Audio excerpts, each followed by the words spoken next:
வணக்கம். மணவாடு அவங்க நம்மாளு என்கிற திராவிட ஆக்கம்தான் மணவாடு என்பது. மெட்ராஸ் நம்தே என்று 50களின் சென்னை வீதிகளின் தாரக மந்திரமாய் ஒலித்த குரல்களின் சொந்தக்காரர்கள்தான் அந்த மணவாடுகள்.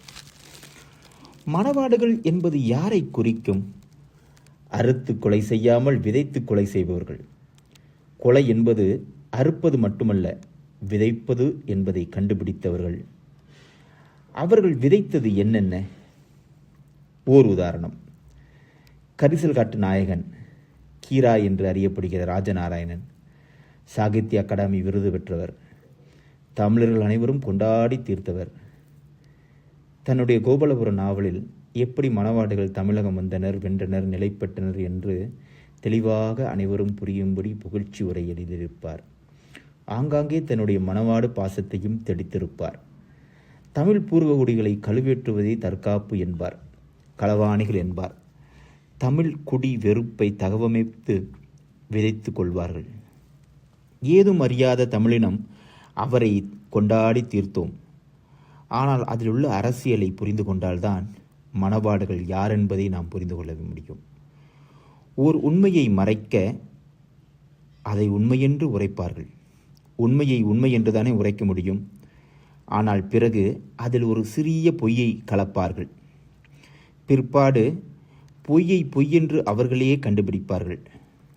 அதற்குள் உண்மையும் பொய்யும் கலந்துவிடும்.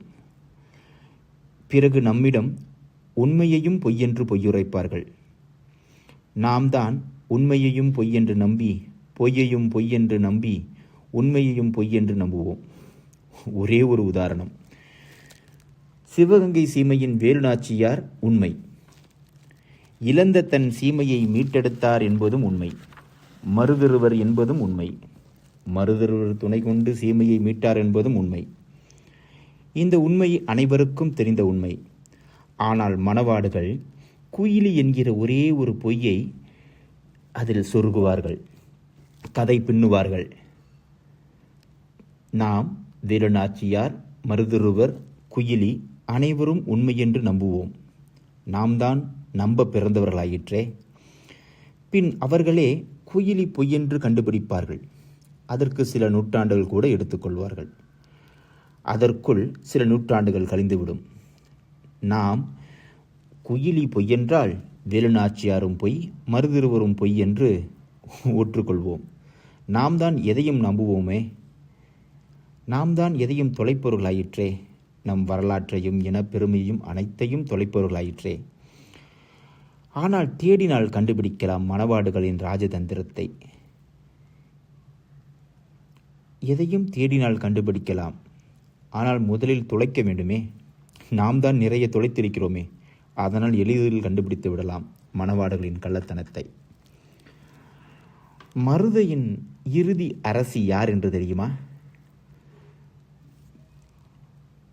நமக்கு ராணி மங்கம்மாளை பற்றி வீரதீரமாய் பேசும் எந்த மணவாடுகளும் மதுரையின் இறுதி அரசியான ராணி மீனாட்சியை பற்றி வாய்த்திருப்பதில்லையே. ஏன்? அதுதான் மணவாடுகளின் வெற்றி. நாம் ஒன்றை தெரிந்து கொள்ள வேண்டும். எதை மறந்துவிட வேண்டும் என்பதை அவர்கள் தீர்மானிக்கிறார்கள். நாம் எதை அறிந்து கொள்ள வேண்டும், தெரிந்து கொள்ள வேண்டும், புரிந்து கொள்ள வேண்டும், புரியாமலும் புரிந்து கொள்ள வேண்டும் என்பதையும் அவர்களே தீர்மானிக்கிறார்கள். அவர்கள்தான் மணவாடுகள்.